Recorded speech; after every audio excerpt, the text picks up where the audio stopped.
సంబంధించినటువంటి విషయాలలో ఏ రాజకీయ పార్టీ కూడా క్షుణ్ణంగా వాళ్ళ అభిప్రాయాలు తీసుకొని పై స్థాయిలో కూర్చున్న నిర్ణయాలు జరగడం లేదని మాత్రం వాస్తవం. ఓకే సార్, మళ్ళీ వస్తాను సార్. మనకి ఢిల్లీ నుంచి శిరీష్ జాయిన్ అయ్యారు.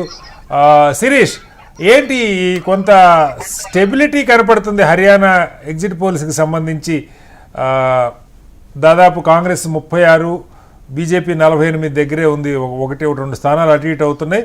మీరు అన్నట్టుగా ఐఎన్ఎల్డి లేకపోతే అదర్స్ బీజేపీకి మద్దతు ఇచ్చే పని అయితే మళ్ళీ ఏదైనా ఒక జర్క్ వస్తే తప్పితే సాధ్యం కాదు.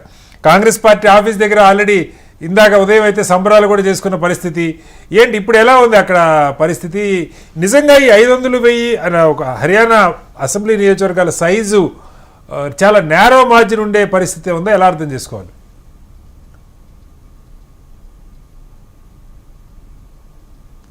శిరీష్, మీ వాయిస్ రావట్లేదు. నా మార్జిన్స్ పరిశీలించాను, ఎక్కడ కూడా శ్రీనివాస్ గారు ప్రస్తుతం అయితే నేను ఈ 90 అసెంబ్లీ నియోజకవర్గాలకు సంబంధించి కూడా పూర్తిగా మొత్తం మార్జిన్స్ అనేటివి కూడా పరిశీలించాను. కేవలం ఒకే ఒక నియోజకవర్గంలో మాత్రమే 600 మెజార్టీలో బీజేపీ అభ్యర్థి ఆధిక్యంలో కూడా కొనసాగుతున్నారు.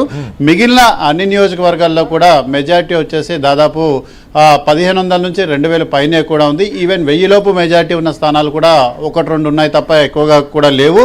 ఆల్మోస్ట్ గా మొత్తం 15 రౌండ్ల వరకు కూడా కౌంటింగ్ అనేది కూడా జరగాల్సి ఉండగా దాదాపు ఇప్పటి వరకు కూడా సగం రౌండ్లన్నిటి కూడా కంప్లీట్ అయ్యాయి. బీజేపీ అభ్యర్థులందరూ కూడా ఆల్మోస్ట్ గా దాదాపు 45 మంది కూడా 2000 పైగా మెజార్టీలోనే ఆధిక్యంలోనే కూడా కొనసాగుతున్నారు.